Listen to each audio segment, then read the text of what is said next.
Muito boa noite a todos os que nos estão a acompanhar a partir de casa, no Facebook da APA. Hoje vamos falar de educação, neste Political Talks. O meu nome é Maria e estou em representação da APA à conversa com o Dr. Filipe Lima, presidente da Associação Nacional de Diretores de Escolas e Agrupamentos Públicos, e com o Alexandre Homem Cristo, que é um reputado pensador na área da educação e ex-assessor na Assembleia da República. Vamos então iniciar a nossa Political Talks.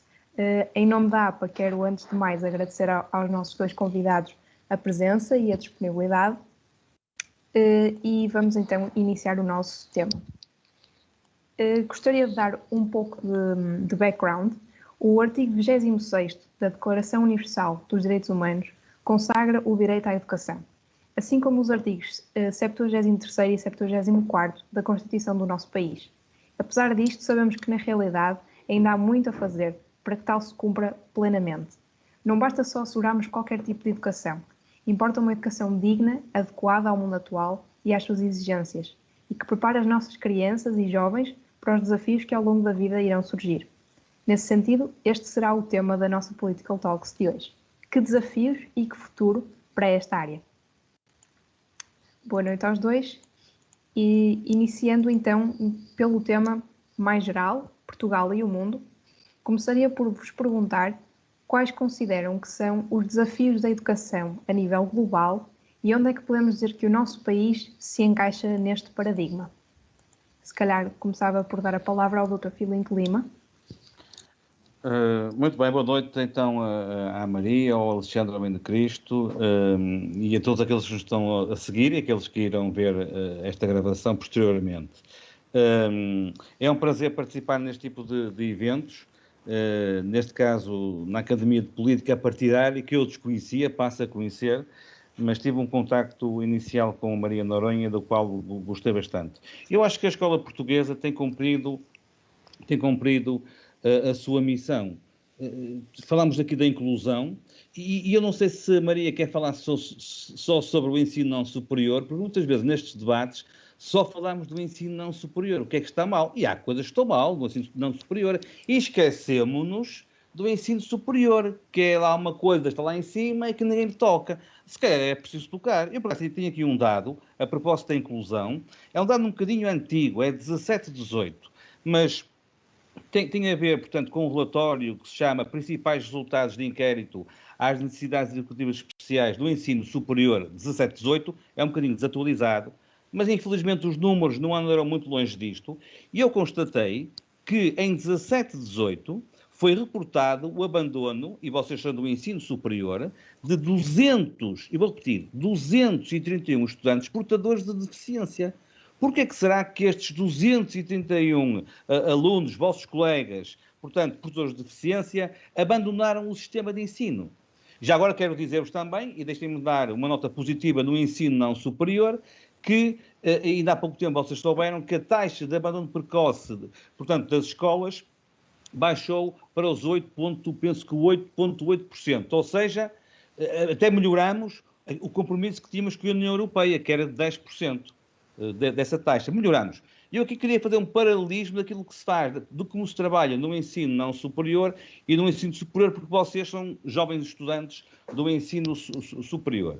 Portanto, eu queria começar por esta situação da inclusão. Nós nas escolas públicas portuguesas, também no privado, não digo que não, mas nós de facto temos preocupação com a inclusão dos nossos alunos, de todos os alunos, e conseguimos muitas vezes fazer, olhem, omeletes sem ovos, tal como vossos estudantes em algumas disciplinas, se calhar, fazem também aquilo que nós fazemos na escola pública portuguesa, são omeletes sem ovos. Depois queria falar, e penso que o tema, aliás, há aqui 4 grandes temas, o tema é propício àquilo que eu queria também falar, que é aquilo que eu prevejo que seja a próxima pandemia. Eu acho que esta pandemia não está resolvida, ninguém pensa em vossas jovens. Eu peço-vos para colaborarem com todos. Nós nas escolas públicas portuguesas fazemos o melhor, temos regras, temos procedimentos, fazemos o melhor nas escolas, mas eu prevejo uma pandemia na educação, sabem? E eu pergunto aos jovens que nos estão a ouvir, quem é que quer ser professor? Olha, eu quase que aposto que zero. Zero querem ser professores. E porquê é que será? Por que será? Todos sabemos, é uma classe que não está valorizada, não está dignificada e ninguém quer ser professor. Eu prevejo que nos próximos anos nós possamos recuar ao século passado, que vocês jovens não se recordam, até porque muitos de vocês nasceram já neste século, em que nos anos, o Alexandre sabe muito bem, em que nos anos 80 e 90 chegavam às escolas portuguesas professores sem as chamadas habilitações, ou com as chamadas habilitações mínimas ou suficientes. Eu pergunto se vocês querem, para os vossos filhos, professores desqualificados. Não querem com toda a certeza. Portanto, atualmente, nós nos próximos 10 anos, quero também dizer-vos a vocês, 58% dos atuais professores irão jubilar, vão aposentar-se. Ouçam, 58%. Ninguém quer ser professor, e mais, e temos um sistema educativo tirano. Há um filme português que é muito bonito, que é O Pai Tirano, e aqui é o sistema educativo tirano, que, sabem, no dia 31 de agosto, dá um grande pontapé no traseiro dos professores, para que no dia 1 de setembro esses professores estejam desempregados. Mas depois é tirano e é hipócrita, porque passado meia dúzia de dias, vai repescar esses professores contratados, ouçam, que são excelentes, que eu conheço muitos, são bem preparados, são muito habilitados, para cumprirem um ano ao seu serviço. Portanto, é um sistema de ensino, neste caso concreto, em termos de professores, que não está a cativar professores. Ouçam, atualmente, mesmo os professores dos quadros efetivos estão a meter licenças sem vencimento. Porquê? Porque vão tocar, vão experimentar outras áreas e, se forem, entre aspas, felizes, ficam lá e abandonam o sistema e temo que, de facto, isto possa degradar a qualidade elevada dos nossos professores atualmente nas nossas escolas. E não vejo nenhum indício por parte deste Ministério da Educação em resolver o problema. Não há qualquer indício em resolver o problema. Ouçam, vocês ali em setembro, outubro, já ouviram falar na escassez de professores, não é? Sobretudo onde? Olha, na zona onde vive o Alexandre Almeida Cristo, Lisboa e Valtejo, no Alentejo e Algarve. Já não há professores. A partir de outubro já não há professores. Portanto, é preciso cativar os professores, é preciso que vocês jovens também venham para o ensino. Eu, de facto, sinto muito, mas penso que poderá ser a próxima pandemia. É uma pandemia muito séria, porque é a pandemia numa área que eu muito gosto, que é a educação. Bem, eu, se puder, primeiro agradecer o convite, é com um grande gosto que estou aqui convosco, e reagir já a algumas das coisas que o Filinto lançou, com as quais eu concordo inteiramente, portanto só vou acrescentar ao que o Filinto já disse.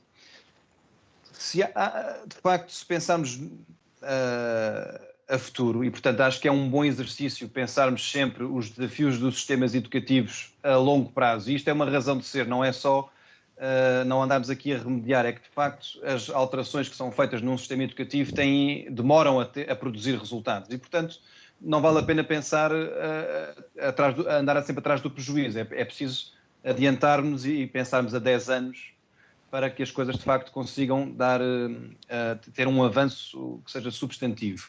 Esta questão dos professores que o Filinto levanta é, na minha opinião, talvez, acho que é mesmo, a grande questão que o sistema educativo português deveria estar a discutir e que não discute. E quando eu digo não discute, não quer dizer que não haja um artigo ou outro na imprensa que de vez em quando toque no assunto. Quando eu digo não discute, é precisamente aquilo que o Filinto dizia há pouco, que é não há, no âmbito das políticas públicas, seja na posição do Ministério da Educação, seja até no debate parlamentar, quer dizer, nós não vemos os partidos a pôr este assunto na mesa, não é? Portanto, há de facto um vazio de reflexão sobre um problema, faz-me lembrar como um carro que se está a aproximar da parede, não é? Nós sabemos que ele vai bater, mas como só vai bater daqui para o ano e no ano seguinte, daqui a 2 anos, 3 anos, vai-se sempre adiando a resolução. Ora, neste caso em particular, isso não vai correr nada bem. Porquê? Porque o problema é que, como os jovens, e agora vou-vos dar também alguns dados sobre isto, jovens que querem ser professores em relação se compararmos com os jovens que não querem, ou quando questionados, dizem que querem ser outras coisas, portanto, optam por outras vias profissionais. O PISA, que é uma avaliação da OCDE que faz precisamente, portanto, aos alunos de 15 anos, faz um conjunto de testes de literacia em ciências, matemática e leitura, e para depois cruzar os resultados com o perfil dos alunos, faz-lhes essa pergunta, que é precisamente qual é a profissão que eles gostavam de seguir quando chegassem à faculdade, para começar a estudar, mesmo depois na sua carreira.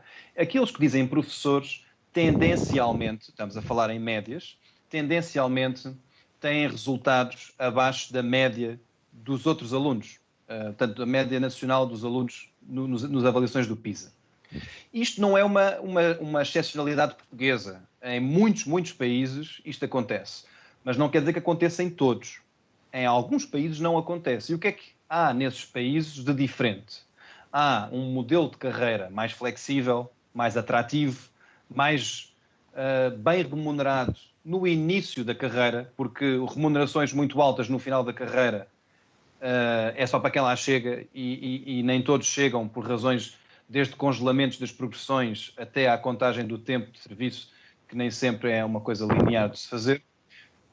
Há muitos, em Portugal, na minha opinião, há grandes obstáculos para resolver este problema e daí também talvez se explique porque é que não se discute este problema, porque eu creio que a resolução de enfrentar este problema implicaria derrubar o edifício, a estrutura que faz com o recrutamento, a seleção, até a própria remuneração dos professores.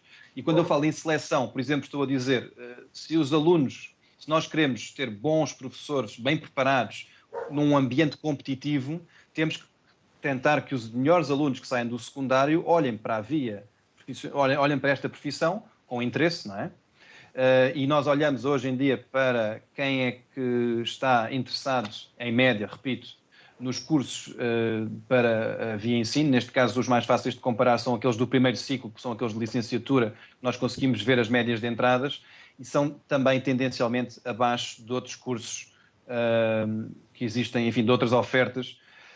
E isso mostra, de facto, que os alunos mais competitivos que saem do secundário não têm interesse nesta carreira. E depois, quer dizer, de facto, isto é um problema que está a ganhar tração em algumas disciplinas em particular, ou seja, em alguns grupos disciplinares, algumas áreas disciplinares vão ter falta de professores muito mais cedo que outras, e portanto isto temos aqui é um problema que quando a gente fala, e é aquela expressão que o Filinto utilizou e que eu também utilizo sempre, que é dizermos daqui a 10 anos vamos perder cerca de metade ou um pouco mais de metade do corpo docente que está atualmente nos quadros, certo? Mas é que não é 10 anos de uma vez. Nós todos os anos vamos perder às pinguinhas, muitos, e esse vazio não é preenchido em conhecimento, porque muitas vezes, mesmo que seja tapado o buraco, chamemos-lhe assim, do ponto de vista do efetivo, do professor, há uma perda de conhecimento, de experiência nas escolas, que não é tapada, e isso é um problema. E claro que, pronto, não queria focar demasiado neste tema, mas quer dizer, aqui para repetir um bocadinho a ideia do Filinto, de facto, este é um tema-chave que eu gostava muito que fosse mais discutido e não é. Outro ponto-chave que eu acho que não é que seja pouco discutido, eu acho é que é mal discutido, é a questão das desigualdades sociais na educação. Nós falamos muito das desigualdades sociais na educação numa perspectiva quase justificatória dos resultados poderem ser piores numas circunstâncias do que noutros, que é como dizer assim, ok, o perfil socioeconómico de um aluno tem uma enorme influência no seu percurso escolar, no sentido em que é muito mais fácil para um aluno que tenha pais escolarizados ter apoio em casa, ter maior valorização da escola, tudo elementos que ajudam depois o aluno na escola a ter mais probabilidade de sucesso ao longo do seu percurso escolar. E nós falamos sempre muito disto, é um elemento transversalmente referido quando se fala de políticas públicas de educação, mas eu acho que não é tão referido quando se fala em medidas que sejam direcionadas para esses alunos, porque há alguns programas que estão implementados para esses alunos, mas a gente olha para os resultados e não há como não ficarmos preocupados. No contexto da OCDE, somos dos países onde o fator social tem maior peso nos resultados finais dos alunos, na medição do seu desempenho. Nós olhamos, por exemplo, os estudos da DGEC, que é a Direção-Geral de Estatísticas da Educação e da Ciência. Há um estudo que eu recomendo vivamente para quem tiver interesse nisto. É um estudo, um bocadinho desatualizado em termos de indicadores, porque é referente ao ano letivo 2015-2016. Mas como é um estudo, não é um anuário, portanto os dados não foram atualizados, que é um estudo. E esse estudo vai ver o perfil dos alunos que têm notas negativas nas várias disciplinas no segundo e no terceiro ciclo do ensino básico. E nós, depois, há ali alguns indicadores, que os indicadores sociais são, de facto, alarmantes, porque nós vemos que a probabilidade de negativa de um aluno da ação social escolar A e B é praticamente o dobro de um aluno que não tenha esse perfil desfavorecido. Ou seja, eu acho que não basta falar disto para explicar porque é que há mais problemas e mais insucesso escolar nestes alunos. Eu acho que é mesmo preciso investir nestes alunos. E investir nestes alunos não é só na ação social escolar, é investir em tutorias, é investir em ensino individualizado, é insistir em ferramentas que nas escolas lhe permita dar respostas, nomeadamente a autonomia. Quer dizer, bons diretores como o Felinto, se lhes derem os instrumentos, fazem... Há bocadinho falava-se de fazer omeletes sem ovos, não é? Portanto, aqui é a ideia de, se as escolas tiverem mais ferramentas, vão conseguir fazer mais coisas. E acho que muitas vezes falhamos muito nessa compreensão. E se quiserem também um indicador comparado, Portugal até é dos países onde, do ponto de vista da autonomia, as escolas portuguesas têm a menor autonomia. Portanto, em algumas das áreas, não as partes pedagógicas, mas nas partes de gestão dos recursos humanos, gestão financeira. Estamos aí um bocadinho afastados do modelo europeu nesse contexto, e de facto faz muita diferença para as escolas que querem fazer mais, sentirem que o Ministério da Educação está constantemente, enfim, a bloquear demarches e a autonomia que as escolas queiram, enfim, ir mais longe. Já agora, para enquadrar um último ponto, e prometo não me arrasto mais neste primeiro ponto da conversa, mas quando a gente olha para o futuro, há aqui, agora quase não queria ir no âmbito, não é quase filosófico, mas aqui num plano de dificuldade suplementar. Nós olhamos para o futuro e nós não fazemos bem ideia do que é que esse futuro reserva. Ou seja, nós estamos... Um aluno que entra hoje na escola, no ensino obrigatório, portanto um aluno com 6 anos, tem um sistema educativo a prepará-lo para, quando for um adulto, tenha todos os instrumentos para uma vida feliz, para uma vida plena e para uma vida profissional também, que seja de acordo com as suas ambições.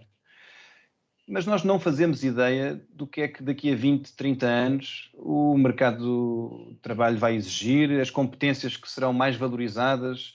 Quer dizer, é muito difícil preparar para o futuro os alunos e, portanto, há um exercício aqui exigente para as escolas de adaptação que se tem tentado fazer, e isso é preciso ser justo.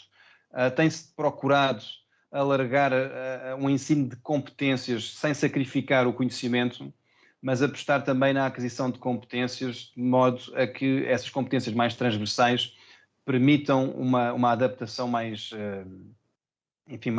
certeira quando essa incerteza chegar à vida de tantos jovens, eles tenham os instrumentos para reagir. Mas é um exercício difícil e com um grau, enfim, de incerteza, lá está, que nós não sabemos hoje se estamos a fazê-lo à medida das necessidades desses alunos, naturalmente, mas pronto, esperemos que seja, e a diversidade de trabalho das escolas vai ser certamente a melhor forma de garantir que isso é feito. Muito obrigada aos dois. E a pegar aqui num ponto que o Alexandre levantou, acerca dos testes PISA, que nos dão, no fundo, um indicador relativo à educação em diversos países. E é curioso que nos testes de 2018, cujos resultados foram divulgados no ano seguinte, Portugal pontuou acima da média da OCDE, ao lado de países como a Alemanha, a Bélgica e a Holanda. No entanto, Eu pergunto se isto quer dizer que estamos num bom caminho no que toca à educação mais a nível académico, apesar de todos estes problemas e todos estes pontos que tanto o Alexandre como o Filinto realçaram agora neste ponto inicial. Eu deixo o Filinto, que agora acabei de falar tanto. Sim, sim. Eu acho que nós temos que estar orgulhosos pela nossa educação. Há muito a fazer, há muito caminho a fazer. Mas devemos estar orgulhosos, Maria e Alexandre e quem nos está a ouvir. Há um ano, aqui em Gaia, sul de Gaia, portanto, da outra margem de onde está a Maria Noronha, sul de Gaia, tivemos portanto, queriam vir a Gaia, Portugal, e claro que eu ia trazê-los para Gaia, 70 diretores da Eslovénia, perceber o sucesso do nosso país em relação a algumas instituições da educação. Nós não temos que nos envergonhar, temos que nos empenhar, temos que fazer mais, claro que sim, mas eu queria dar esta nota, portanto, a escola pública e privada, eu aqui defendo mais a escola pública, com certeza, não tem que se envergonhar dos resultados alcançados. A Maria falou dos resultados que têm muito a ver com os testes PISA e outros testes internacionais que nós temos, portanto, nos últimos anos, temos tido notas, na minha opinião, favoráveis. Eu, no início da minha intervenção, falei também do outro dado, que é portanto, o abandono escolar, que é um dado muito importante para avaliar a qualidade do ensino de um país. E nós também estamos abaixo dos 10%, com os quais nós nos comprometemos com a União Europeia a atingir até 2020, estamos nos 8,8%, penso que é esse o valor, portanto, nós não temos que nos preocupar. Agora, eu acho é que terá que haver também um maior investimento da nossa educação em recursos humanos, com certeza, em obras de requalificação de escolas. Eu, por exemplo, vocês já se esqueceram, mas em dezembro, não me esqueço, e vocês vão-se agora recordar, daquela imagem, daquela menina, ou do menino, já não me recordo bem, com uma mantinha na sala de aula, onde dizia só me apetece chorar, porque passava frio nas aulas. Isso não pode acontecer. Portanto, tem que haver mais investimento, um investimento assertivo na nossa educação. E vocês são apartidários, eu também sou apartidário, eu quero dizer-vos que o Ministério das Finanças, na minha opinião, trata mal a sua educação. O Ministério das Finanças trata muito mal a sua educação.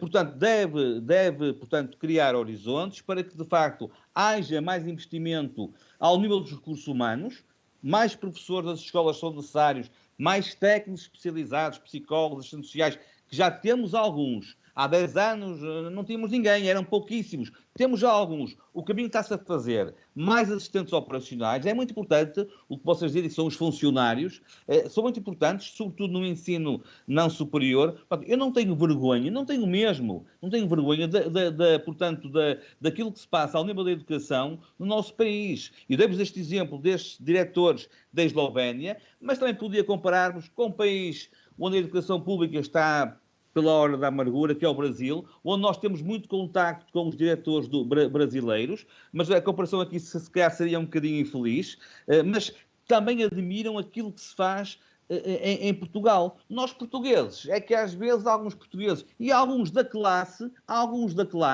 professores, é que acham que está sempre tudo mal. Não está tudo bem, de modo algum, mas também não está tudo mal. Portanto, eu acho que devemos continuar a investir na nossa educação, naqueles alunos que têm mais dificuldades e que agora isso se revelou bastante, e não sei se vai ser um tema que a Maria Noronha vai querer explorar, e se calhar já saltamos para o tema seguinte, para a transição digital, Maria Noronha, que é perceber como é que funcionou porque a transição digital tem um bocadinho a ver também com o regime à distância, o ensino à distância, que vocês jovens da faculdade também estão a ter ainda, penso eu, não é? Com dificuldades, com menos dificuldades. Aquilo que eu acho é o seguinte, em relação ao não superior, é que a escola, nós dizemos que a escola é uma espécie, e é verdade, de elevador social. Só que esse elevador social, quando é movido pelo ensino à distância, bem, ele sobe muito devagarinho. Eu não estou a dizer mal do ensino, não presencial, é o que temos, não estou a dizer mal. Mas ele desce bastante para outros. E depois fiquei muito indignado, porque as pessoas o que acham é que se um aluno lá em casa tivesse um computador, portanto ele estava em pé de igualdade com os seus colegas. Eu acho que isto não é verdade, isto não pode ser verdade. Não pode. Claro que é importantíssimo no ensino à distância ter meios digitais para conseguir ouvir o professor e participar nas aulas. Não digo que não, é muito importante. Mas eu acho, e o Alexandre já tocou nisso, nas condições sociais, eu acho muito importante também o aluno lá em casa ter uma mesa para trabalhar. E se calhar, Maria Noronha, vocês também do superior, há colegas teus que não têm lá em casa, se calhar, ou no quarto onde vivem, condições de trabalho. Não tem lá em casa, se calhar, há alunos que não têm em casa, uma mesa, uma simples mesa, onde possam abrir o seu computador, se é que o tem, onde possam espalhar os livros para estudar, não tem. Olha, há alunos que lá em casa, se calhar não sabem que, à hora do almoço, têm uma refeição quente para ingerir, e na escola fazem-no. Portanto, há aqui uma série de limitações. Isto é a proposta da transição digital, que, não me esqueço, que a 9 de Abril, o nosso primeiro-ministro disse aos portugueses: eu tenho 400 milhões de euros para investir em material digital. E disse que em setembro, cada aluno, eu estou a falar agora, claro, não é para a Maria Noronha nem para os colegas do superior, mas é para o não superior, cada aluno não superior, independentemente de dificuldades, portanto, socioeconómicas, os alunos da ação social escolar, como nós dizemos aqui nas escolas, iriam ter um computador, que é importante, não só para as aulas à distância, mas é um instrumento de trabalho. O que é certo é que não tinham 0 computadores. E quero dizer-vos que numa primeira fase foram as autarquias, e eu quero aqui louvar a autarquia de Vila Nova de Gaia, que é a minha autarquia, que facultou computadores, olhem, aos professores, quero dizer-vos, do primeiro ciclo, às educadoras e a alguns alunos.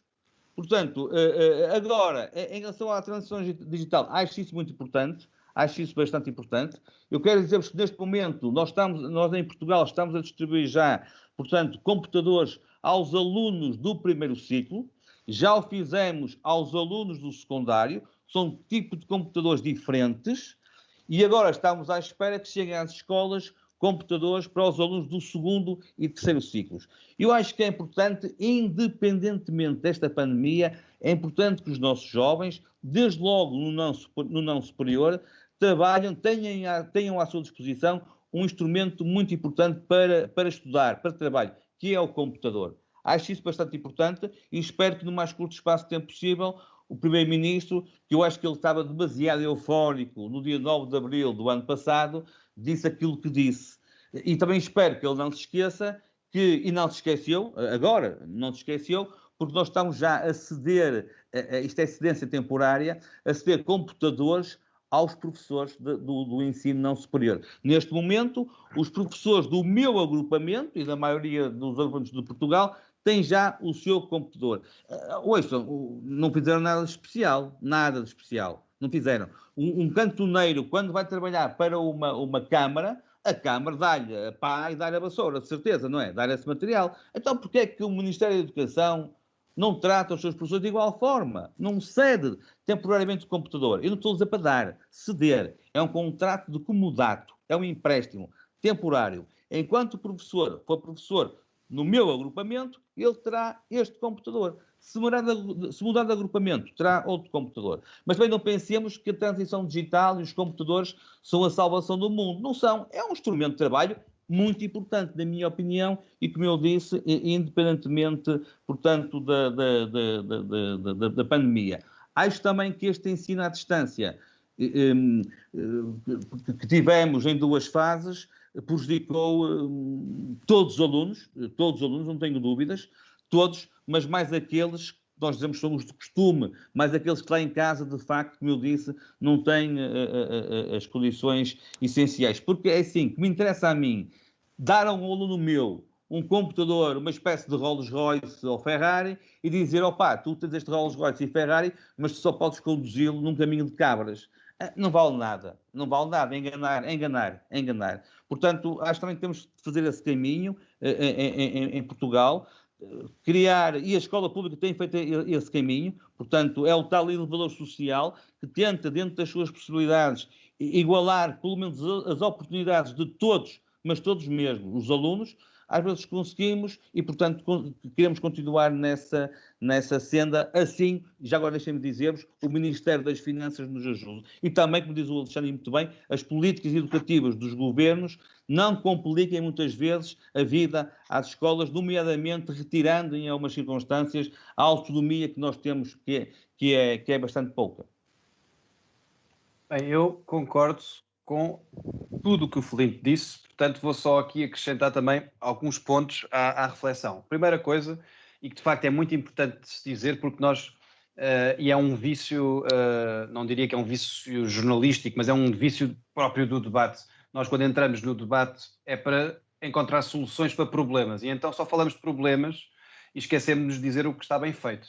E portanto, como ficamos viciados no debate a discutir problemas, pode dar a entender que não há coisas bem feitas. E é preciso dizer, e o Filipe tem toda a razão, nós temos todas as razões para nos orgulharmos do que o sistema educativo português conseguiu conquistar, não diria apenas desde que fez a transição democrática, mas reparemos que houve vários momentos, quer dizer, nós temos que pôr as coisas no seu contexto. Nós, hoje em dia, estamos a competir em termos de resultados, de desempenhos dos alunos a nível internacional, com países que tinham sistemas educativos democráticos há 100 anos. E, portanto, com pais escolarizados, quer dizer, comunidades muito mais escolarizadas do que as nossas em Portugal, portanto, muito mais facilitado o acesso à educação. Nós fizemos, de facto, uma evolução notável. Teve várias fases, uma fase de alargamento do acesso, uma fase de melhoria de qualidade e hoje, se calhar, estaremos numa fase de diversidade da oferta, ou seja, querer diversificar ao máximo a oferta educativa e acho que temos feito um trabalho notável e isso aparece nos PISA, aparece nos TIMSS, no PIRLS, enfim, aparecem naquelas avaliações internacionais todas. Estamos na média da OCDE, nós estamos ou seja, na tabela aparecemos acima, mas estatisticamente acho que não é significativa a diferença, portanto, mas estamos ali perfeitamente na média e estamos com um resultado, sobretudo acho que estas coisas têm que ser vistas do ponto de partida para o ponto de chegada, e o nosso ponto de partida era muito baixo, e hoje estamos competitivos no contexto europeu e no contexto da OCDE, e isso, portanto, não quer dizer que não tenhamos a ambição e devemos ter de continuar a subir, e neste caso de continuar a melhorar, mas o caminho que fizemos é notável e isso tem que ser dito. Em relação à transição digital, isto de facto, eu vou dizer uma coisa que ouvi o Felinto dizer muitas vezes ao longo dos últimos anos, é que as escolas não tinham equipamento para trabalhar digital, tecnológico, banda larga, equipamento estava obsoleto. E estava obsoleto há demasiado tempo. Não é como se ele tivesse ficado obsoleto há 2 anos. Ele estava obsoleto, em alguns casos, há quase 10 anos. E isto torna difícil. Nós agora, quando falamos de transição digital, eu detesto slogans políticos porque os slogans são muito engraçados. Esta palavra da transição digital, esta expressão, é muito sonante. Nós vemos-la em vários discursos, mas estas coisas depois têm que se materializar em algo concreto, não é? E, portanto... a mim, acho que é preciso também aqui perceber o ponto de partida. Esta transição digital na educação que agora se fala, parte de um ponto de partida que é muito mau. As escolas tinham uma carência de equipamento enorme, o que dificultou a própria adaptação das escolas às novas tecnologias, porque não era possível utilizar ferramentas digitais, etc., com os alunos, isto já num contexto pré-pandemia, se não havia equipamento na escola que o possibilitasse, não é? E, portanto, não havia incentivo nenhum para que os professores inovassem do ponto de vista digital com os seus alunos. Não havia incentivo nenhum. Portanto, temos que fazer esse esforço todo agora.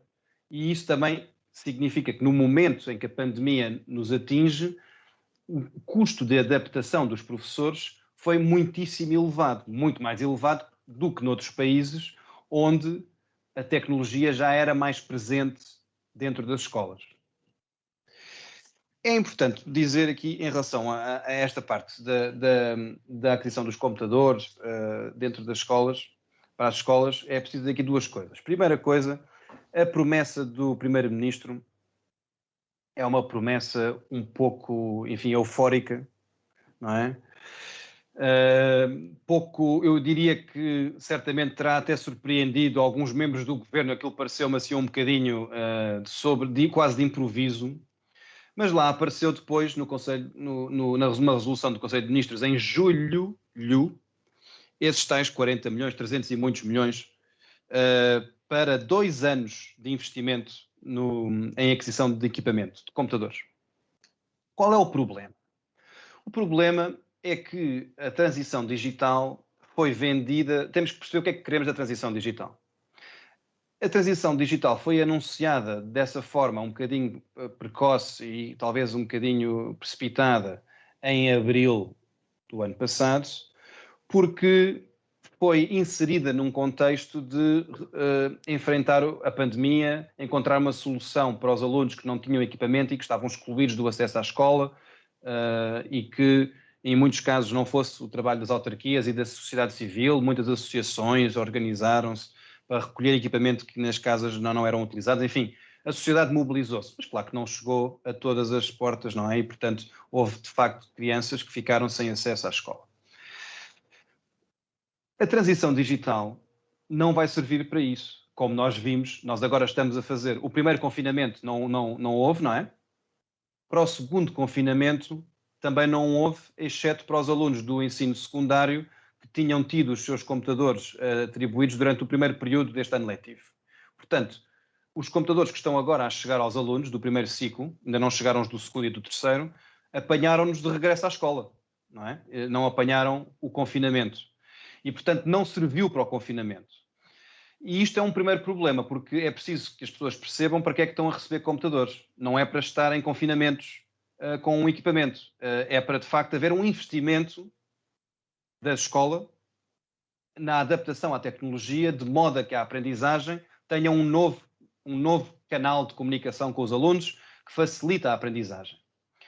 Isto é a primeira coisa. A segunda coisa é que, de facto, os contratos, a coisa dos contratos, eu tive a curiosidade quase depressiva de ir consultar os concursos públicos e os contratos públicos que estão por trás da aquisição destes computadores e, de facto, foram particularmente tardios. E isto não quero... Enfim, acho que é forçoso responsabilizar o governo como um todo por esse atraso. Acho que é também forçoso dizer que a máquina do Estado é muito pesada e que estes contratos são... estes procedimentos concursais são muito lentos, são ineficientes e que, portanto, depois não permitem que haja uma resposta adequada para as necessidades dos alunos, neste caso, que era uma necessidade urgente. E claro que, para fazer eco de uma expressão que o Filinto usou, o Ministério das Finanças nem sempre facilita e o desbloqueamento das verbas, quanto mais tardio for, mais tardios também são os concursos e por aí foi. Isto é assim, é uma espécie de mecanismos de rodas dentadas, estamos sempre a atrasar mais um bocadinho. Sobre esses computadores, agora, é preciso travar uma certa euforia. Nós temos a experiência, vocês, a Maria e os colegas que estão aqui na APA, não devem ter essa memória, mas o Filinto terá ainda melhor que eu, mas eu também já a tenho, de quando foram há 12, 13 anos a distribuição dos Magalhães nas escolas e da euforia que isso foi e dos erros que foram cometidos nessa altura. E é preciso não os cometer novamente. Um dos erros foi fazer de um programa que era de inclusão tecnológica uma espécie de programa educativo que não era programa educativo, aquilo era só de inclusão tecnológica porque, de facto, naquela altura, hoje em dia é diferente, há muito mais dispositivos do que havia na altura, mas na altura havia, de facto, muitas famílias que não tinham computadores em casa, não tinham um telemóvel, não tinham ligações à internet, não tinham nada. Hoje em dia já não é tanto assim, os dispositivos estão mais baratos, estão mais universalizados. Mas fez-se isso e fez-se um programa educativo sem conteúdo educativo nenhum, achando-se que distribuindo os computadores aos miúdos, a escola ficava mais tecnológica, ou os miúdos ficavam mais ligados, enfim, à aprendizagem por via do computador. Isso é um erro dramático. Não é porque se tem um computador na mão que se inovou alguma coisa, não é? Portanto, a inovação, quando nós falamos de inovação, a inovação é pedagógica. A inovação só é pedagógica, ou então organizacional, servindo a pedagogia, não é? Mas, quer dizer, a pedagogia é que manda para a inovação. Se faz com um computador, com papel, se faz dentro da sala, se a sala está organizada de uma determinada forma, assim ou assado, isso serve essa inovação pedagógica. Portanto, nós agora temos uma avalanche de computadores a entrar nas escolas. Não vai fazer com que o ensino se modernize, isto não é um passo de magia, portanto, há que travar expectativas e ter noção do que é expectável exigir às escolas. Há um grande esforço por trás da transição digital, que nós agora estamos tão focados na aquisição dos computadores por causa da pandemia que não estamos a pensar naquilo que é efetivamente uma transição digital, que é preciso formar os professores para que consigam utilizar bem estas ferramentas, é preciso dar a conhecer ferramentas novas que tenham valor para o trabalho que as pessoas fazem em sala de aula. Enfim, é também, enfim, um bocadinho mais alargado. É preciso familiarizar os pais com as ferramentas que são usadas nas escolas, porque os mais novos, sobretudo, precisam de mais apoio dos seus pais na utilização destes dispositivos e, portanto, é preciso que os pais conheçam também como é que eles funcionam. Enfim, é preciso mais tempo do que mais tempo, mais recursos, mais investimentos, cabeça e dinheiro, do que se possa pensar, e não basta distribuir computadores. Um outro erro que se fez com os Magalhães e que eu agora espero que não volte a acontecer, presumo que não esteja a acontecer, é que os computadores, quando foi com o Magalhães, foram entregues às famílias, oferecidos aos alunos, e agora estão a ser oferecidos às escolas, para que as escolas os emprestem aos alunos e aos docentes. A diferença não é de detalhe, a diferença é brutal. Porquê? Porque o Magalhães, e eu que gosto muito de relatórios estatísticos, sou assim uma espécie de nerd estatístico, se vocês olharem num aqueles relatórios da inovação tecnológica nas escolas, agarrem num relatório desses, 2010, e era toda a gente a pensar, o que é que eles fizeram em Portugal? Porque nós tínhamos indicadores espetaculares. Quem olhasse para aqueles relatórios achava que as nossas escolas eram escolas da Google, era assim uma coisa espetacular, uma coisa Silicon Valley, uma coisa assim incrível. Porque, de facto, nós tínhamos rácios de computadores por aluno altíssimos, tudo novo, era tudo novo, tinha acabado de ser distribuído, não é? O que é que aconteceu? 4 anos depois, estava tudo péssimo. Porquê? Porque os miúdos mudaram de escola, ou passaram o ciclo de estudos. Portanto, os miúdos tinham os computadores em casa. Os computadores não estavam nas escolas. E, portanto, quando os miúdos saíram da escola, saíram com os computadores, levaram-nos. E as escolas ficaram com equipamento completamente obsoleto, que era aquele que já lá estava. E esse erro não pode ser repetido agora, não é? E, portanto, os computadores agora que estão a chegar às escolas, felizmente estão a ser entregues às escolas para serem emprestados aos alunos. É pena, e digo eu isto, enfim, não quero estar a exagerar, mas é uma pena que a promessa do Estado, do Governo, neste caso até do Primeiro-Ministro, tenha sido um computador por aluno, que, a meu ver, é um excesso. Nem todos os miúdos precisam de computador. E, portanto, valia mais ter investido em bons computadores para as escolas do que computadores gamas médias e às vezes médias baixas para conseguir pagar um a todos, não é? Porque esses computadores têm uma esperança de vida mais curta e se os computadores fossem um bocadinho melhores, duravam mais tempo e, portanto, o investimento tinha um retorno mais duradouro. Mas pronto, mas isso também é, no meio de tantos erros, será esse o menor, se for só esse, não é? Mas pronto, tanto isto aqui para fazer um bocadinho de eco das coisas do Filinto, acho que aqui também estamos alinhados neste tema. Só se calhar uma última nota sobre o acesso à internet. É uma coisa importante dizer. Os miúdos, e é o Filinto falava disso, não sobre a internet tanto, mas sobre as condições que os miúdos têm em casa. Pronto, tem uma mesa de trabalho, não é só um computador, não é? Quer dizer, se o miúdo tem que trabalhar com o computador ao colo, não tem uma secretária, ou em casa estão os pais aos gritos, quer dizer, se não há condições para trabalhar, não há trabalho possível, nem há uma aprendizagem eficaz. Isso é impossível. Mas não é só isso, quer dizer, nós sabemos que há uma diferença, se nós vamos olhar para o número de agregados familiares com acesso à internet em casa, já com esse acesso, em meios urbanos e em meios rurais, a diferença a nossa diferença, dos rurais que têm menos do que os urbanos, a nossa diferença é das maiores no contexto europeu. Maior que nós só na Grécia. Isto para dizer, portanto, que custa-me imenso, pá, estas coisas, desculpem lá o desabafo, quando ouço... há duas coisas que eu já, um ano de pandemia, torna-nos intolerantes a certas coisas, não é? A gente vai ganhando uma certa intolerância a alguns comentários. E eu já ganhei a dois, que é quando me dizem que os miúdos, isto não faz mal nenhum aos miúdos, que os miúdos aprenderam na mesma e que isto agora é só recomeçar, que está tudo bem. E o outro é dizer que toda a gente tem internet em casa. Pá, isto agora toda a gente tem internet em casa, a cobertura é total, não há problema nenhum. Pá, estas são duas coisas, de facto, de quem está aí na bolha. São comentários de quem está na bolha.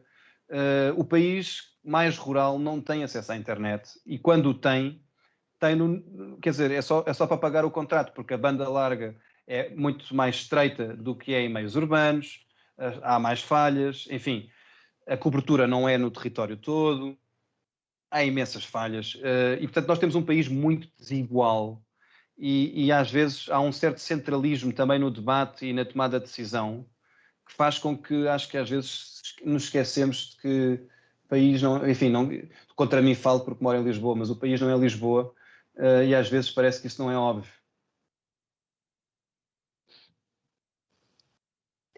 Eu ia, de facto, focar agora no tema da transição digital, mas como a conversa foi indo para esse tema, acabámos por focar todos os pontos que eu queria focar. E, portanto, ia agora pegar num tema que também foi o Dr. Filinto que levantou em relação à questão do chamado elevador social, que relaciona a escola com a sociedade em que está inserida, ou seja, é impossível dissociar o ambiente escolar do ambiente social em que este se enquadra. E citava aqui o Dr. Filinto que disse recentemente, no contexto do regresso às aulas pós-confinamento, que a escola é um espaço de socialização fundamental. Portanto, a este respeito, que papel social é que deve assumir a escola para quem lá está, para além da formação académica e curricular? E dava aqui o exemplo de alguns temas a nível de papel democrático e cívico, como a educação para a cidadania, temas como discriminação racial, exclusão e inclusão social, como falavam no início desta conversa, consciência ambiental. Portanto, que papel podemos atribuir à escola nesta formação do cidadão e não só do aluno? Muito bem. Deixem-me só fazer aqui alguns comentários daquilo que disse o Alexandre. Vamos ter, de facto, disse isso, referi muito bem, vamos ter um boom de computadores. Um boom de computadores. Eles são das autarquias, que já chegaram, eles são do Ministério da Educação, que estão a chegar e muitos já chegaram, e, de facto, daqui a pouco passamos do 8 para o 80. Isto para dizer o quê? Para dizer que nós, diretores, estamos preocupados portanto, com a manutenção desses computadores, porque eles avariam, eles estragam, etc. E, nesse sentido, nós já pedimos publicamente ao Ministério da Educação que faça chegar às escolas uma figura que neste momento não existe, que é o técnico de informática. Eu penso que não será esta, ou seja, aquela pessoa que não é o meu professor de TIC, que não tem horas para isso, aquela pessoa que tem, por incumbência, portanto, conservar, arranjar, consertar os computadores. Eu quero dizer-vos que a propósito da descentralização é um pedido que nós aqui em Gaia fizemos ao Sr. Presidente de Câmara e que já obteve da parte dele esse compromisso. Ou seja, em breve iremos para a descentralização e ele irá facultar um técnico de informática para as suas escolas. Ouçam, vamos ter dezenas, centenas de computadores. Vamos ter, contando com aqueles que estão atribuídos temporariamente aos nossos alunos. É algo que quero dizer-vos que é muito importante para nós diretores. Depois também, é verdade aquilo que disse o Alexandre Homem de Cristo. Nós, em Lisboa, Porto, a gente não se queixa, e nas grandes regiões, litoral, não nos queixamos da rede de internet, isto vai funcionando. Agora, no interior, bem, há sítios onde não há internet sequer, não existe, não há sinal. Portanto, de facto, o país é bastante desigual e esses alunos que vivem, e também os teus colegas, Maria Noronha, de certeza, que vivem nessas regiões, também estão desfavorecidos em relação aos colegas que vivem, portanto, nas grandes cidades. Era preciso também que, de facto, o país fosse igual numa área que eu considero muito importante para tudo, para a vida, é a internet. Nós, hoje em dia, não conseguimos viver sem de facto, sem a internet. É muito complicado. Depois também queria dizer, antes que me esqueça, até porque vocês, jovens estudantes, alguns de vocês têm pais que são professores, eu queria dar um grande abraço aos vossos pais, aos professores das escolas portuguesas. Pá, fizeram um trabalho de excelência. Ouçam, nós no dia 12 de março do ano passado, o primeiro-ministro António Costa disse ao país: atenção, dia 16, segunda-feira, está tudo em casa a dar aulas à distância. Bem, eu fiquei para a minha vida. E eu fiquei assim, mas como é que é? Aulas à distância? Não sei o que isso é. Bem, a Maria Noronha, no superior, Alexandre, no superior eu penso que isso já era um bocadinho, em algumas circunstâncias já sucedia. Bah, no não superior isso nunca sucedeu. Para mim, vou-vos dizer, foi novidade. Ouçam, mas no dia 16 de março, com dificuldades, com constrangimentos, nós estávamos a tentar ensinar à distância.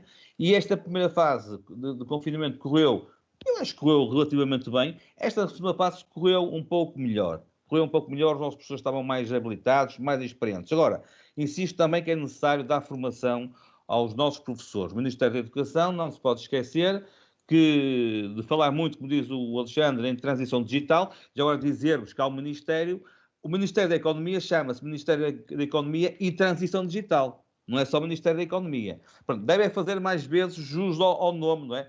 Jus ao nome, às vezes não faz. Mas, portanto, dizermos que a formação, estava eu a dizer, dos nossos professores é essencial, portanto, para que eles possam usar como ferramenta, se assim entenderem, portanto, este instrumento que eu também acho que é muito importante, que é, de facto, o computador com acesso à internet. Também concordo com o Alexandre, há um comentário que ele fez en passant, que há pessoas que dizem os alunos, eles, quando regressarem às escolas, aprendem rapidamente. Não é verdade, não é verdade. Eu quero dizer, estou muito preocupado, eu tenho dito isto publicamente, com as crianças do primeiro ciclo. Estou bastante preocupado. E também quero aqui assumir publicamente que se o Ministério da Educação no próximo ano, o Ministério das Finanças no próximo ano, se abrir os cordões à Bolsa, ou seja, se der mais crédito horário aos diretores, e eu irei investir esse crédito horário em mais professores, já se sabe, mas de apoio, de coadjuvação, etc., para o primeiro ciclo. Eu quero perguntar-vos como é que se ensina a ler uma criança ou a escrever à distância. É muito complicado.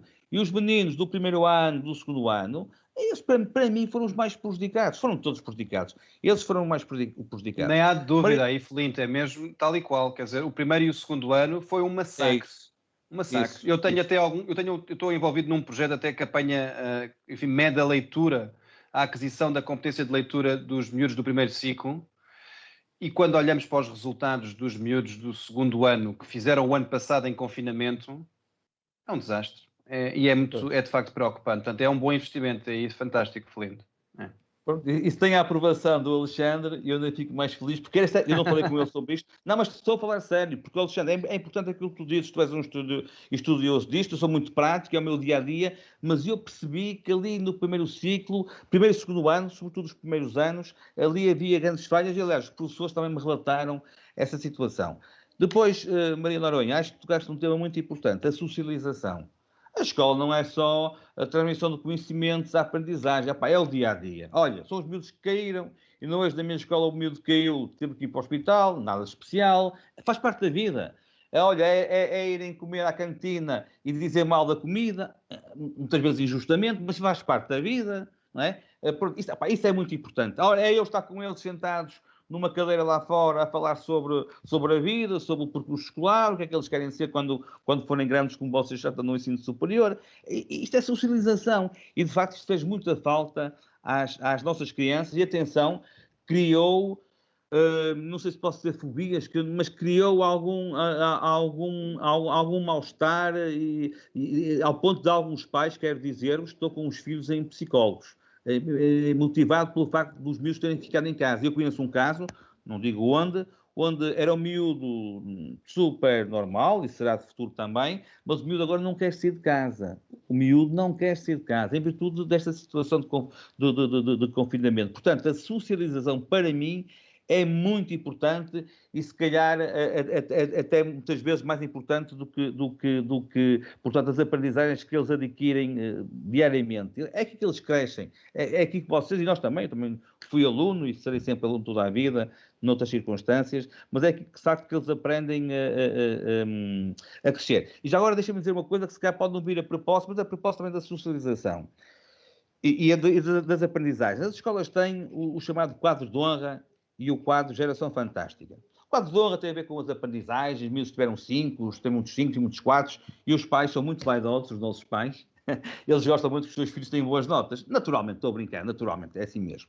Mas eu quero dizer, até a propósito, acho que tinha a ver um bocadinho com a questão que colocou a Maria Noronha, a socialização. Eu protejo mais, dou mais valor a um quadro que na minha escola se chama Geração Fantástica. O quadro de valores, muitos têm esse quadro. Pronto. Há o quadro de honra, não é? O quadro da excelência e tal, aquele quadro de 5, e depois há outro quadro.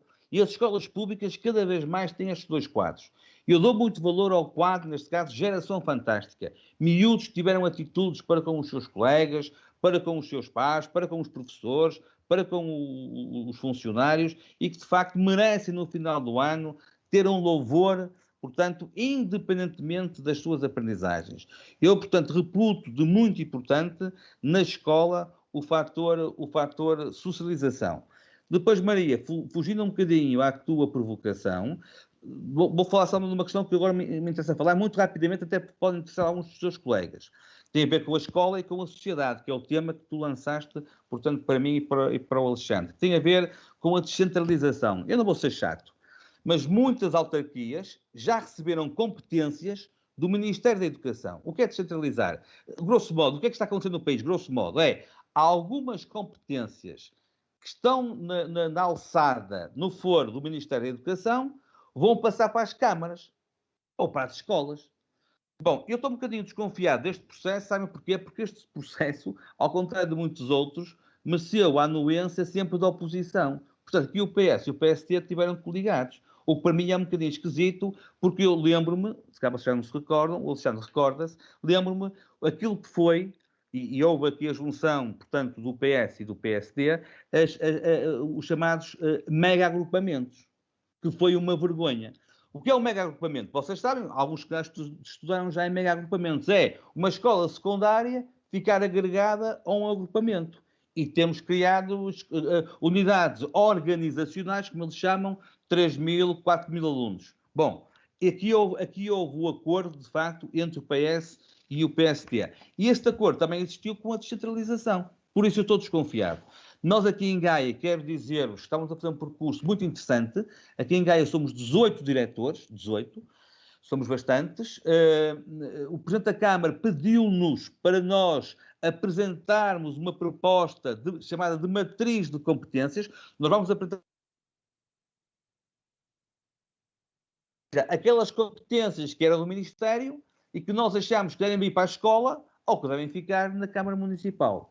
Aqui há algum diálogo, portanto, muito diálogo em Gaia entre a Câmara Municipal e as escolas. Onde é que nós não vamos aceitar qualquer espécie de competências? Nem nós, nem a Câmara, e também penso que o Ministério não quererá. É no currículo, com certeza, quem define o currículo nacional é o Ministério, não há problema, e também em relação à avaliação externa dos alunos. Tem a ver com os exames, com as provas que nós fazemos, portanto, durante o ano.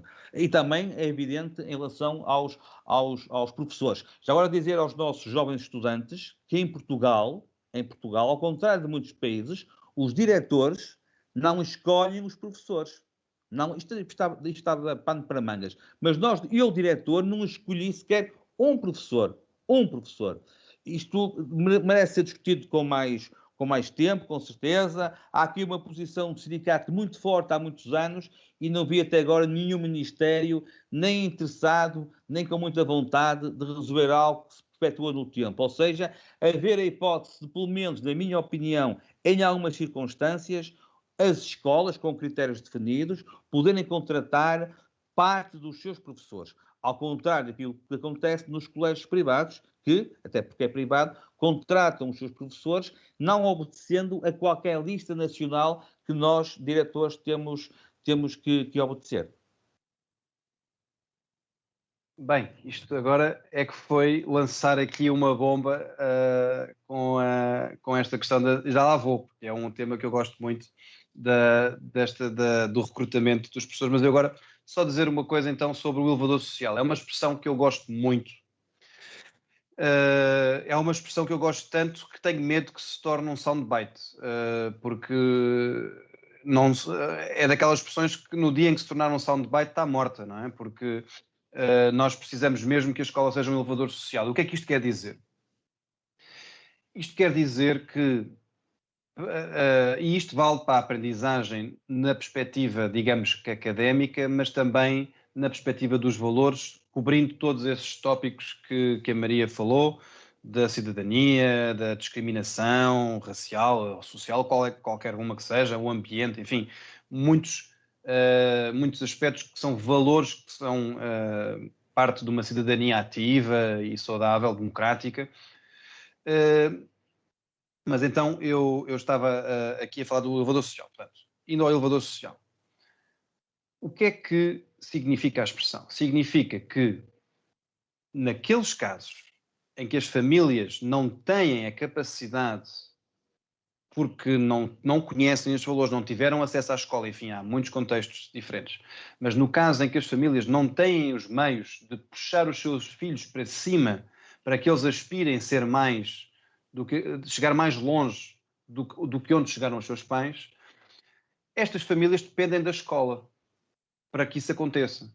Porque não têm em casa, ou muito provavelmente, em muitos casos, não têm na sua rede familiar, de amizades, de contactos familiares, não têm quem possa ajudar os seus filhos a ir mais longe.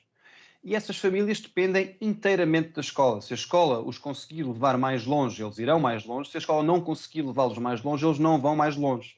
E isto é o elevador social, porque se nós pensarmos nos miúdos que já têm contextos favorecidos, ou privados, etc., quer dizer, esses miúdos não precisam de elevador social, porque já estão no rooftop, não é? Quer dizer, aquilo já estão lá em cima, não é? Portanto, já têm todas as condições para ter sucesso e felicidade ao longo da sua vida. Mas os que não têm e que dependem da escola, a escola tem que cumprir esse compromisso. E essa devia ser a missão.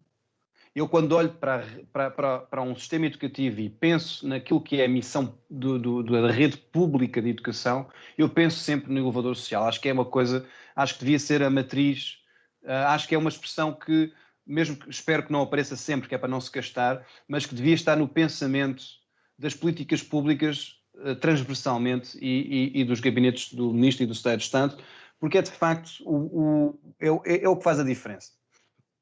E eu receio, e é uma coisa que me preocupa, esta expressão, se quiserem, podem ir até ao Google, há um relatório da OCDE chamado, é uma pergunta, Broken Social Elevator. E o que é que esse relatório vai verificar? É se há ou não há ascensão social nas sociedades dos países da OCDE, nos vários setores, emprego, etc., e também na educação.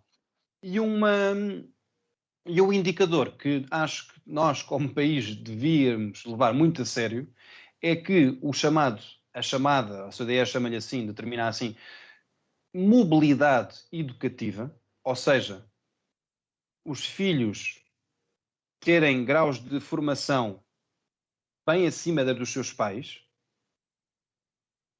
nós estamos na cauda da OCDE nesse indicador. O que é que isto quer dizer? Quer dizer que os filhos dos mais pobres e menos qualificados, tendencialmente, continuarão a ser os mais pobres e menos qualificados das suas gerações. Não há ascensão. E isto é um sinal de alarme muito grave e que, a meu ver, devia ser, enfim, a prioridade de pensamento. Ou seja, não é uma medida em concreto, mas é a missão da própria rede pública de educação que está aqui em causa e que acho que tem que ser levado muito a sério. Acho que isto é um grande tema e espero que seja levado com mais seriedade do que tenho visto, se bem que já fui mais otimista. Agora, sobre a descentralização, vou dar aqui não é um desafio, mas é assim um comentário um bocadinho mais mais provocatório. Tenho muita pena que não se avance na descentralização para além do que se está a avançar e, portanto, tenho muita pena que a parte da contratação dos professores não entre. Olha, eu vou-vos dizer com toda a sinceridade, não quero saber se é descentralização, chamem-lhe o que quiserem. O que eu gostava é que não fosse lista única, definida pelo Ministério. Gostava que houvesse mais competição pelos professores, porque isso faria com que os melhores professores tivessem oportunidade, independentemente dos anos de serviço que têm, porque isto, a antiguidade não é forçosamente qualidade, e a lista atual recompensa a antiguidade, poderem escolher ir para sítios, enfim, mais apelativos, dar, por exemplo, poder às autarquias para até... enfim, não quero ser... Eu agora vou dizer coisas que são... Atenção, vou dizer coisas que são muito normais no contexto europeu, mas que em Portugal fazem de mim uma espécie de louco revolucionário, porque de facto é uma ruptura com o nosso sistema de tal modo gritante que de facto parece impossível de acontecer, mas eu acho mesmo que tem que acontecer. Vou dar um exemplo. Nos Açores, há um problema. Bem, há muitos problemas na área da educação, até porque no país inteiro é onde há desempenhos escolares mais baixos e problemas de pobreza que afetam de facto este desempenho. Mas há um problema de contratação de professores, porque não há professores suficientes nos Açores e, portanto, é preciso ser atrativo para os professores que estão noutras regiões do país quererem ir a ensinar na região autónoma dos Açores. E quer dizer, como é que isto se faz? Tem que haver uma vantagem para esses professores, não é? E, portanto, nos Açores, o que é que eles fizeram? Criaram um sistema de incentivo para professores irem para lá, com bonificação salarial, com facilidade de aquisição de residência, de casa, com os juros bancários dos empréstimos mais baixos. Portanto, criaram condições para quê? Para os professores quererem ir para lá e, portanto, terem um aumento salarial durante 3 anos, que todos os anos o valor varia, vai até diminuindo, mas o primeiro ano é mais alto, depois um bocadinho mais baixo, assim a escadinha, portanto, este convite a que eles se enraizem nos Açores, com a possibilidade de comprar casa, de ficarem lá. Imaginem o que seria se uma autarquia dissesse, como agora vamos ter eleições autárquicas, não é? Todas as eleições autárquicas gosto de olhar para os cartazes, não é só para os tesourinhos, que também têm a sua piada, mas é olhar para os cartazes mais sérios e tentar encontrar um que diga assim: nós queremos as melhores escolas do país, nós queremos ganhar na educação, nós queremos... nós vamos tornar-nos referência nacional na educação. Porque para isto acontecer, por exemplo, vamos a partir do pressuposto que as autarquias tinham esse poder, era as autarquias poderem dizer: não, nós queremos apostar na educação muito no nosso concelho e, portanto, queremos professores com este tipo de perfil. E o tipo de perfil... ou mais ligados a uma área que tenha a ver com uma área de conhecimento que seja particularmente necessária naquele concelho, seja um perfil de qualificações, seja um perfil até de experiência. Queremos professores mais experientes, queremos professores menos experientes, queremos renovar o quadro docente, porque, quer dizer, se tiverem professores muito mais velhos, podem querer dizer: nós agora queremos professores mais novos, queremos professores assim, quer dizer, no fundo, definir que tipo de professores é que querem, e competirem com outros concelhos por esses professores e poderem, por exemplo, dizer: nós aumentamos, nós damos aqui uma bonificação salarial, por exemplo, ou outro tipo de incentivo que se tornasse atrativo. Eu acho que isto seria excelente para a educação, porque punha toda a gente a olhar para as diferenças, porque isto, quando há uma lista única, ninguém olha para os critérios, quer dizer, como ninguém pode escolher, não se avaliam escolhas, mas a partir do momento em que há escolhas possíveis, o debate também se abre. Portanto, isso seria importante. E, quer dizer, isto tinha uma consequência transversal, porque até a própria carreira de professor se tornaria mais atrativa, na minha opinião. Porquê? Porque um professor que fosse bom e que estivesse realmente investido e que se distinguisse dos seus pares por ser particularmente inovador, teria uma possibilidade de progressão na carreira que não estaria presa a uma lista única nacional, enfim, que valoriza sobretudo a antiguidade, e poderia ser reconhecido e dizer, não, e um determinado diretor de escola, como o Flint ou como um colega seu, poder dizer, não, epá, eu conheço um professor que é sensacional e eu vou buscá-lo, ele está a dar aulas noutra zona qualquer do país, mas eu já o conheço, não é? Eu quero que ele venha trabalhar comigo. E é aquele que eu quero, e portanto vou convidá-lo ou vou abrir um concurso aqui para um grupo de professores. Quer dizer, dar mais autonomia. Claro que nós temos sempre nós temos em Portugal, mas isto é transversal, não é, na educação. Nós temos uma desconfiança crónica sobre tudo o que envolve autonomia de decisão, porque achamos que a autonomia de decisão é forçosamente corrupta e guiada por interesses que não sejam os mais lícitos. E às vezes, e que corrupção não tem que ser uma coisa, quer dizer, não tem que ser uma coisa de enriquecimento, mas quer dizer, vamos imaginar aqui um diretor, se pudesse escolher, em vez de escolher um professor que ele achasse que era melhor, para escolher o sobrinho, porque o sobrinho é professor e dava jeito e tal. Portanto, esses tipos de compadrios. Reparem que se as escolas fossem avaliadas pelos seus resultados, e já o são muitas vezes, mas quer dizer, mas agora podendo contratar os seus professores, havia esse escrutínio, não é? E portanto, havendo escrutínio, não é, quer dizer, e sobretudo se a nível da autarquia há um investimento nessa autonomia de contratação que a autarquia pudesse ter, em muitos países, o Felinte dizia, nós em Portugal os diretores não escolhem. Faltava dizer é o resto, é que na maior parte dos outros países os diretores escolhem, ou pelo menos têm uma voz na matéria, mesmo que não escolham diretamente, definem o perfil de competências do professor que precisam, sendo depois o município a tratar da contratação. Portanto, nós somos a exceção, nós não somos a regra, e portanto acho que nos faria muito bem aproximar-nos da regra a nível europeu, e seria talvez a grande reforma do sistema educativo, e eu até acho que isto liga um bocadinho àquele assunto que o Felinte e eu falámos ao início, dos professores que se vão reformar.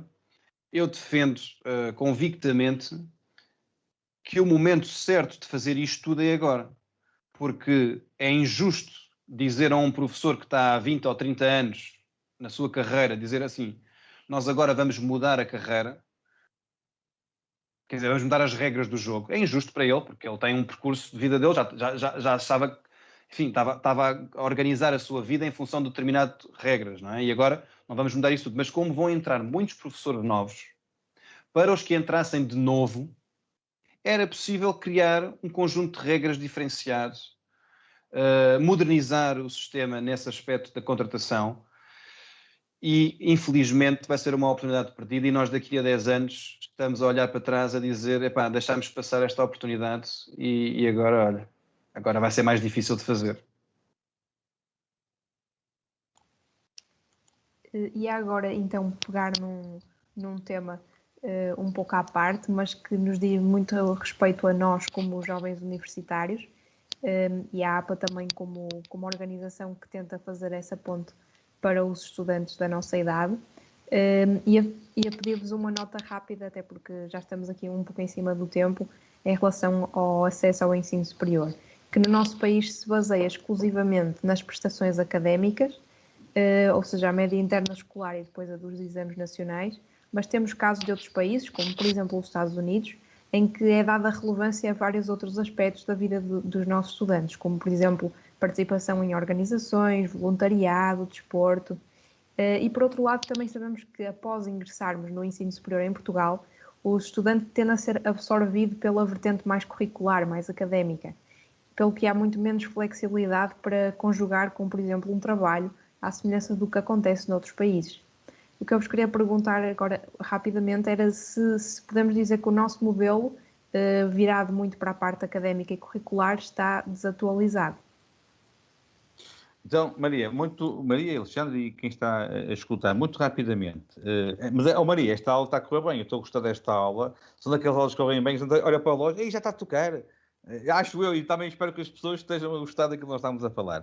Até porque estamos a ser francos, não temos nada a temer e, portanto, acho que está muito correto e a tua moderação tem sido excepcional. Não sei se estás em jornalismo, mas eu desconfio que a tua área da comunicação é por aí, não? Não.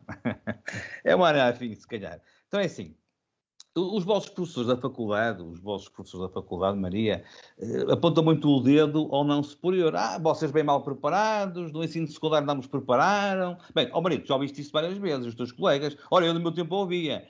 O professor do superior tirava a culpa sempre ao desgraçado do secundário. E às vezes com razão. E às vezes até com razão. Mas eu pergunto, se assim é, nós podemos mudar o modelo de acesso ao ensino superior. A ideia que eu vou aqui lançar, Maria, e caros colegas, é uma ideia que a Confap, o Jorge Ascensão, tem defendido de forma muito pertinente, que é, vocês, quando entramos para o ensino secundário, nós sabemos que, portanto, o grande objetivo são os exames. Não é? Eu digo que o secundário está um pouco refém dos exames, e, portanto, é amarrar, está para os exames, é amarrar, é para a nota, pronto. Independentemente das aprendizagens que se realizam, a vossa preocupação, de certeza, do décimo ao 12º, foi amarrar para os exames, era a vossa preocupação. Portanto, o que é que nós achamos? Achamos que o ensino secundário deverá ser, portanto, terminal e certificante. Para o caso dos alunos, e o grosso quererá ir para o ensino superior, o que nós pensamos é que a seleção deverá ser feita pelas faculdades. Claro que isto é muito polémico, sobretudo junto dos senhores reitores. Eu lembro, por exemplo, que no dia 12 de fevereiro de 2017 fiz um artigo para o público, o título era este: Porque se calam? Bem, eles calaram-se mesmo, porque isto era provocatório e ninguém disse nada. Não deram confiança. É aquela coisa, não deram confiança, portanto, a um pobre diretor do ensino não superior. Mas eles calaram-se como uns ratos. Porque a provocação é mesmo essa. Porque é que o ensino superior não pode fazer os exames de acesso às respectivas faculdades? É uma ideia. Por outro lado, também, eu acho que o nosso segundo, o secundário, já disse, que está muito refém, portanto, dos exames, e desde que se entra naquele ciclo, os 3 anos é amarrar para os exames. Mas eu acho que há aqui outro ciclo perdido, que é o segundo ciclo, que no meu tempo, e no tempo do Alexandre, não sei, era o ciclo preparatório.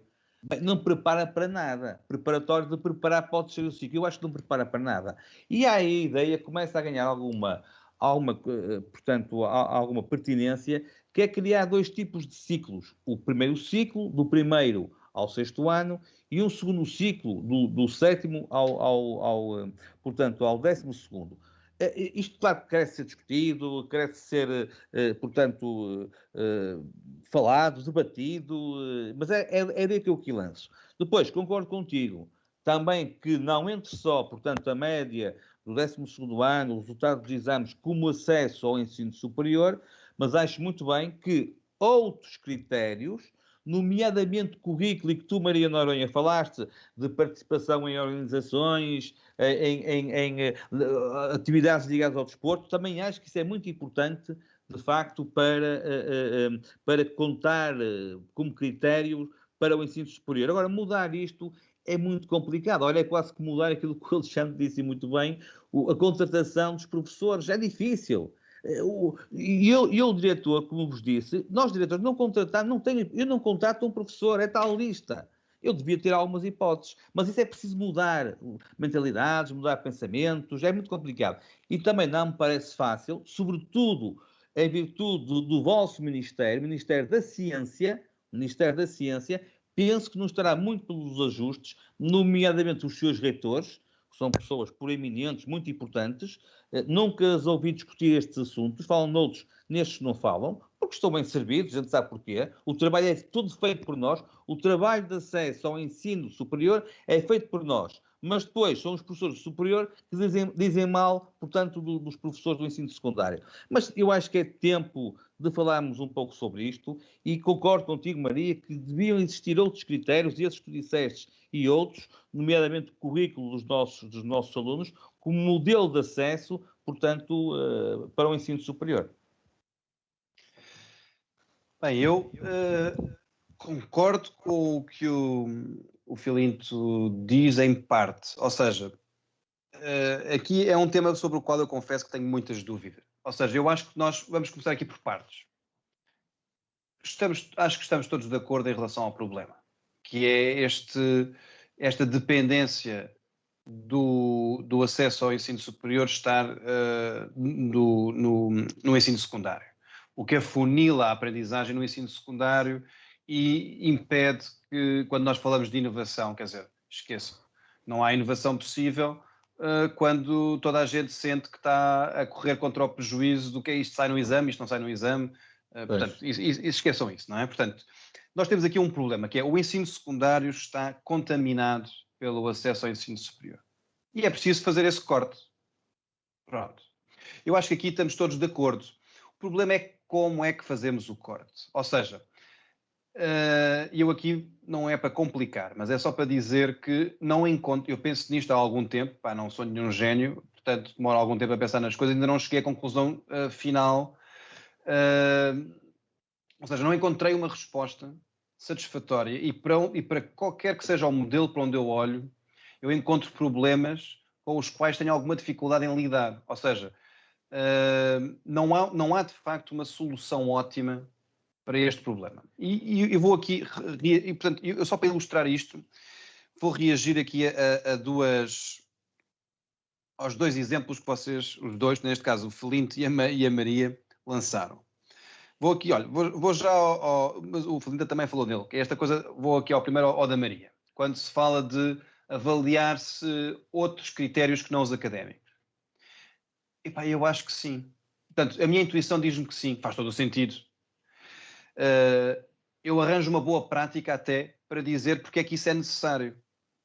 Na Finlândia, quem quer ser professor passa primeiro por um crivo académico, tem que ter resultados, tanto do secundário e nos exames, etc., acima de X, e a partir daqui já não interessa. Portanto, entrar com 17 ou com 18 na segunda fase de seleção é indiferente. Vai-se a uma entrevista e aí avalia-se a vocação. Este jovem tem ou não tem vocação para o ensino? Tem ou não tem uma ligação que faça com que um professor experiente olhe para ele e diga, não, este rapaz de facto tem futuro aqui no ensino, ou este aqui está enganado, enganou-se no curso, não é? A vocação importa. E, portanto, é uma boa prática, não é? Portanto, isto faz todo o sentido ser avaliado quando se está a selecionar professores. Agora, vou-vos dar porque é que eu acho que isto também é um problema. Não na parte da vocação, porque não vou entrar por essa coisa da subjetividade, não sei o quê, pá, eu detesto quando entra, porque senão só concordamos com listas únicas, pá, quer dizer, não é? Portanto, se ficamos preocupados com subjetividades disto e daquilo, pá, não temos hipótese, não é?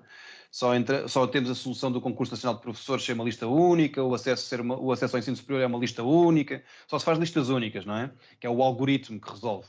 Portanto, eu acho que não pode ser assim. Portanto, não é por aí o problema. O problema é que há um fator de desigualdade social que aí é promovido. Eu vou dar um exemplo. É o caso dos Estados Unidos.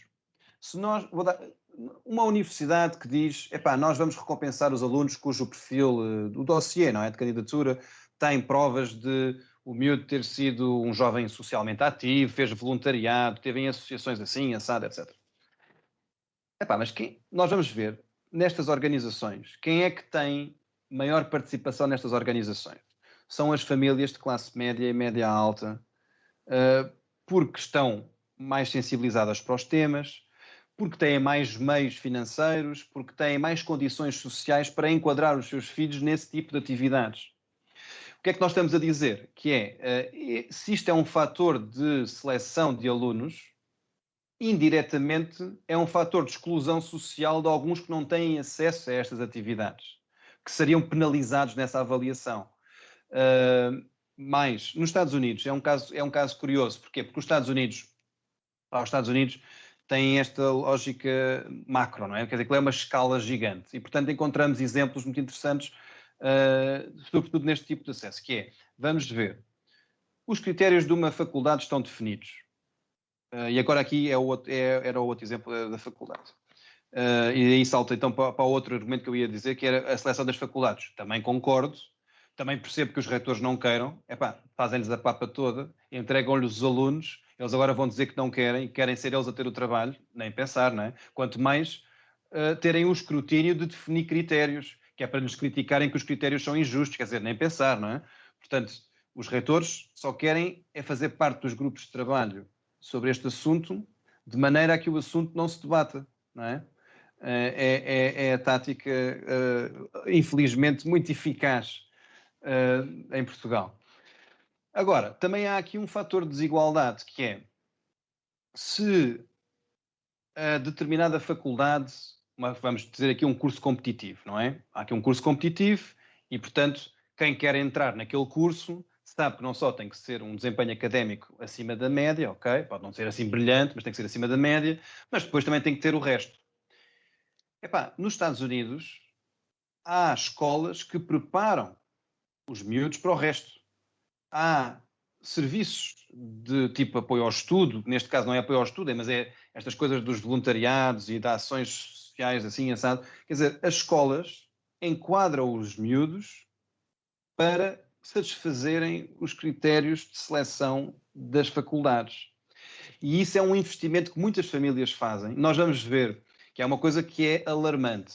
Nós vamos ver nas grandes universidades americanas qual é o perfil do aluno que entra e nós vemos uma desigualdade social tremenda no acesso, porque precisamente os critérios que nós achamos que são justos, porque na teoria eles são de facto justos, nós não podemos valorizar apenas o académico, mas como nem todas as escolas têm capacidade de resposta ao resto, quem frequenta escolas onde há esse investimento, nomeadamente escolas privadas que investem nisso, porque investem muito, estas escolas privadas, nós aqui em Portugal é a obsessão dos rankings. Nos Estados Unidos é a obsessão com a entrada, com as percentagens de entrada nas maiores universidades. O que eles estão a dizer é: ponham aqui o vosso filho, porque a gente tem uma taxa de ingresso naquelas faculdades de referência de 80%, de 90%.